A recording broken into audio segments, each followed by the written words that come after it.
இன்னைக்குங்க நம்ம பாலு வாத்தியார் வீட்டுக்கு போயிருந்தோம்ல. அவன் சொல்லுமா பால் வாத்தியார் பாலசுப்ரமணியம் தான் பால் வாத்தியார் பால் சொல்லு. வாத்தியார் கடைசியில் நிலைமை எப்படி இருக்குது பார்த்தீங்களா? என்ன நிலமத்துக்கு நான் அவர்கிட்ட உதவாங்க புளிய விளையாடுலேயே உதவ வாங்கியிருக்கேன். ஏகப்பட்ட விளையாடு அவர்கிட்ட வாங்கியிருக்கேன். இருக்குது. நல்ல வாத்தியார் தானே? நல்ல வாத்தியார் பள்ளி பட்டு விட்டு நல்லா சொல்லி தருவார். 88 வயசு ஆச்சு அவருக்கு. நினச்சிப்பார் இன்னும் நல்லா பேசுகிறாருல. நல்லா பேசுகிறாருல. இவ்வளோ இப்படி இருந்தோம் இப்படியா அப்படிங்கிற மாதிரி இருக்குதுல்ல. எல்லாத்துலேயுமே கரெக்டாக தான் இருப்பார். எதுலேயுமே கணக்காக இருப்பார். கணக்காக தான் இருந்தார். நல்ல வாத்தியார் தான் அப்படின்னு தான் சொல்லுவாங்க எல்லாத்தையுமே. இப்போ அப்படி கணக்காக அவங்க பசங்களையும் வளர்த்தினார். 2 பசங்க வளர்த்தி நல்லா படிக்க வச்சார்.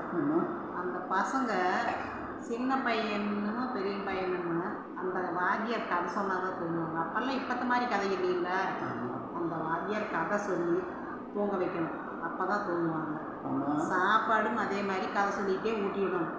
அந்த மாதிரி இருந்த பசங்க இப்போ வெளிநாடு போனாங்கல்ல. 2 பசங்களுமே க்ரீன் கார்டு வாங்கிட்டு வெளிநாடு போய் செட்டில் ஆகிட்டாங்க. இப்போ வர்றது 2 வருஷத்துக்கு ஒருக்கா வர்றாங்க. பேருக்கு வர்றாங்க. அதான் பார்க்கணும். இந்த இங்கே இருக்கிற சொத்து எல்லாம் அது ஒன்று வீடு கொஞ்சம் காடு கீடு இருக்குது. அதையெல்லாம் அவங்க ஒன்றும் கண்டுக்கல. அதை கண்டுக்கல. சும்மா பேருக்கிறமா வரோம். பேருக்கு அப்பா அம்மா பெத்த கிழமைக்கு ஏதோ வர்றாங்க 2 வருஷத்துக்கு ஒருக்கா. வந்தாலும் 2 நாள் 3 நாளைக்கு மேலே இருக்க மாட்டாங்களாம்மா. 10 20 நாள் 25 நாள் இருக்கிறாங்க. இங்கே ஒரு 4 நாள் தான் இருக்கிறாங்களாம்மா. அந்த அம்மா சொல்கிறது வாத்தியார் சம்சாரம் சொல்கிறது 4 நாள் இருக்கிறதாம்மா. அப்புறம் அவங்க சம்மந்தி வீட்டுக்கு போயிடுறது. சம்மந்தி வீடுனா அவருக்கு ரொம்ப க்ளோஸ் ஃப்ரெண்டுமா. ஃப்ரெண்டு தான் இருந்தாலும் அங்கே போயிடுறது. சம்மந்தி வீட்டுக்கு போயிடுறாங்க. அங்கேயே இருந்துக்கிறது. சாப்பிட இங்கே அந்த அம்மா வாத்தியாரோட அம்மா செஞ்சு வச்சுருந்தா அப்புறம் வர்றேங்கிறதான் வர்றது இல்லையாம்மா. இதெல்லாம் பிடிக்கிறது இல்லையாம்மா. அந்த மாதிரி சேவை பிடிக்கிறது இல்லைன்னு சொல்கிறாங்க. எவ்வளோ கஷ்டமாக இருக்குது. அந்த மாதிரி எவ்வளோ கஷ்டமாக இருக்குது. எவ்வளோ கஷ்டமாக இருக்குது. எப்படி வளர்த்திருப்பாங்க. அது இந்த மாதிரி பண்ணும்போது எவ்வளோ ரொம்ப நாள் இங்கே இருக்கிறது இல்லை. கொஞ்ச நாள் தான் ஒரு 4 நாள் இருக்கிறாங்க. அம்மா சொல்லி அந்த மாதிரி சொல்லி அந்த மாதிரி எவ்வளோ கஷ்டம். அது கஷ்டமாக இருக்குமல்ல. அப்புறம் அதுவும் இல்லாமல் அந்த பேர குழந்தை வர்றது அங்கே சம்மந்தி வீட்டில், அங்கே வாத்தியாரோட சம்மந்தி வீட்டில் அங்கே போனால் நல்லா பேசிக்குது, அடிக்குது, எல்லாம் பண்ணுது. இந்த இவங்ககிட்ட வந்து இந்த பாட்டி தாத்தா கிட்ட வந்து அவ்வளவா பேசுறது இல்லையாமா. இது என்ன பண்ணுறது? இப்படி அப்படியே பண்ணிட்டாங்க அவங்க. அதனால அந்த குழந்தைகளுமே இவங்களை கண்டா அப்படியே ஒதுக்குற மாதிரி ஒதுக்கி வச்சிடுறாங்க. பேசுறது இல்லையாமா. அதான் சொல்லிட்டு அழுகுது அந்த அம்மா. என்கிட்ட வந்து இப்படி பேசுறது இல்லை, ஃபோன்லேயும் பேசுறது இல்லை, இங்கே வந்தாலும் இப்படி பண்ணுறாங்க அந்த குழந்தைங்க, எங்களுக்கு ஆசை இருக்காதா அப்படின்னு. அப்புறம் என்ன பண்ணுறது? வாத்தியாரும் அப்படித்தான் பேசி இப்படியே பார்க்குறாங்க. அப்புறம் இப்படியே இருந்துட்டு அங்கே 10 நாள் இங்கே 10 நாள் இப்படியே இருந்துட்டு அப்படியே போயிடுவாங்க. இந்த வாட்டி என்னாச்சுன்னா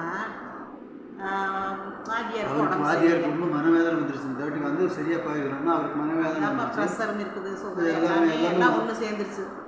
அவர் போகிற கடிசன் வந்துட்டார். ஆமாம், மனவேதனையில் தான் மனவேதனையில் தான்.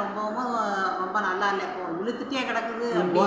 போயிடலான்னு அவர் நினைக்கிறாரு. இவரே பையன் வந்திருக்கிறா, சந்தோஷமாக இருக்கலான்னா இவங்க நடக்கிறது 10 எச்சா ஆகி போகுது. உடம்பு ரொம்ப வேதனை தாங்க முடியாமல் எச்சாத்தான் உடம்பு முடியாமல் போச்சு. அந்த மாதிரி ஆகி அவர் என்னடா பண்ணுறது, நம்மளுக்கு இப்படி ஆகுது அப்படின்ட்டு மனக்கவலையில் இந்த பசங்க பண்ணுறது இப்படியா இருக்குது வேதனையே. இந்த பசங்க வந்து இங்கே இவர் கூடவே இருந்தாலும் கொஞ்சம் பாசமாக இருக்குது, வந்து இங்கேயும் தங்க மாட்டேங்கிறாங்களே அப்படின்னு ஒரு இது. கதை கேட்காம தூங்க மாட்டாங்களாமா. அந்த மாதிரி இருந்த பசங்க இந்த மாதிரி இருக்கிறாங்க அப்படிங்கிறது வேதனை இருக்குமல்ல. 2 வருஷத்துக்கு ஒருக்கா வந்தால் தான் அப்பா கூட இருக்கலாமல்ல சந்தோஷமா. அதுவும் இல்லைன்ட்டு அவருக்கும் வேதனை. அதனால் எச்சா என்னாச்சு, உடம்பு முடியாமல் போச்சு. அப்படியே இழுத்துட்டே கிடக்குதாமா. அப்புறம் அது என்னாச்சு, சரி உடம்பு சரியில்லைன்னு டாக்டர்கிட்ட பார்க்குறாங்க, எல்லாம் பண்ணிகிட்ருக்குறாங்க. வந்தவங்க ஆறுதலாக சொல்லணுமல்ல. பெரிய மகன் ஒரு பக்கம் பேசுறது, சின்ன மகன் ஒரு பக்கம் எப்படி பேசுகிறாங்கன்னா இழுத்துட்டே இப்படி கிடந்து இப்போவே போயிட்டா நம்மளுக்கு ஒரே வேலையாக போகுது. போயிட்டு வரவா முடியும். நீ போயிட்டு வரவா முடியும். வந்தாலும் அப்படியே நான் ஒருத்தந்தான் ஃபேமிலியாக வர முடியுமா அங்கேருந்து? இது இப்போவே போய் தொலைஞ்சிட்டாலும் கூட சௌகரியமாக போகும். அப்படின்னா எவ்வளோ கஷ்டமாக இருக்குது. அதையும் கால் கேட்டார். அது கேட்டார். அப்புறம் அந்த அம்மா என்ன பண்ணுச்சு, அவங்க ஃப்ரெண்டோட பையன்கிட்ட இந்த மாதிரி நம்ம பையன் இப்படி பேசுகிறான், அப்புறம் அப்புறம் அப்பாவும் காதில் கேட்டார், நானும் காதில் கேட்டேன். இனிமேல் இந்த மாதிரி பேசிகிட்டு இருந்தது எவ்வளோ கஷ்டமாக இருக்குது அப்படின்னு நினச்சிட்டு சொல்கிறாங்களாமா. இந்த மாதிரி வேதனையோட மனவேதனையோட சொல்கிறாங்களாமா. அப்புறம் என்ன பண்ணுறது, அவங்க அப்பாவோட ஃப்ரெண்டோட பையன் இருக்கான்ல, அவன் தான் எல்லாம் கூட்டிகிட்டு போய் எல்லாம் பார்த்து சரி பண்ணிட்டு வந்தான். அப்புறம் அதுக்கு முன்னாடியே இவர் ஓரளவுக்கு ஆயிடுச்சு. சரி நாங்கள் கிளம்புறோன்னு போயிட்டாங்க. நீ வந்து அதுதான் தெரியுமா, கரெக்டாக சொல்லிட்டு போனானாமா, போகிறதுலேயே செத்து தொலை மாட்டேங்கிறான் இப்போ அப்படின்னா. மறுபடியும் இப்படி சொல்ல முடியும், மறுபடியும் வேதனை ரொம்ப ஆயிடுச்சு. அப்புறம் என்ன பண்ணி சரின்ட்டு அப்பா அம்மா என்ன பண்ணாங்க, இவருக்கு ஓரளவுக்கு ஆஸ்பத்திரி போய் எல்லாம் சரியாயிடுச்சு, நல்லா தான் இருக்காரு. அப்புறம் சாண விறகு இந்த பையன் பொண்ணுக்கு 2 பேர்த்துக்கு, பையனுக்கோ பேத்திக்கோ பேரனுக்கோ யாருக்கு நான் செத்து போனால், நான் 2 பேர் செத்து போனால் தகவலே சொல்லி அனுப்பிடாதீங்க, ஊரில் இருக்கிறவங்க அத்தனை பேருக்கும் சொல்லுங்கள், அந்த 2 பேர்த்துக்கு மட்டும் சொல்ல வேண்டாம் அப்படின்னு கணக்கு பண்ணிட்டார். கணக்கு வச்சு கணக்காக சொல்லிட்டார். அப்படி சொல்லிட்டு இனிமேல் சொல்லிடாதையும் கண்டிப்பாக, இது சத்திய வாக்கு, நான் சொல்கிற வாக்கு, யாருக்கிட்டையும் இந்த பசங்கிட்ட மட்டும் நான் செத்து போனேன்னு சொல்லிட்டு எப்போவோ அவனுக்கு வரட்டு பார்த்துட்டு செத்து போனேன்னு மட்டும் சொல்லிடாதையும், தகவலே சொல்ல வேண்டாம் அந்த அப்படின்னு. வீடு காடெல்லாம் என்ன பண்ணாங்க? இந்த வீடு காட்டில் அவங்க பசங்களுக்கெல்லாம் பண்ணியிருப்பாங்க. அவரே பண்ணிட்டாரா? அப்படியா? சரி சரி.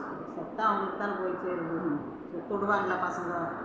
விட மாட்டாங்க. அவங்க எல்லாம் அங்கே போய் கிரீன் கார்டு வாங்கி செட்டில் ஆகிட்டாங்க. இங்கே எல்லாம் செட்டில் ஆகிட்டாங்க, அவ்வளோதான். சரி சரி. சரிங்களா? வேறு நிலைமை எப்படியாதுன்னு சொத்து அப்போ இருக்கு. நம்ம நிலைமை எப்படி? நம்ம நிலைமை நம்ம நிலைமை இருக்கிற வரையில் இருக்க வேண்டியது.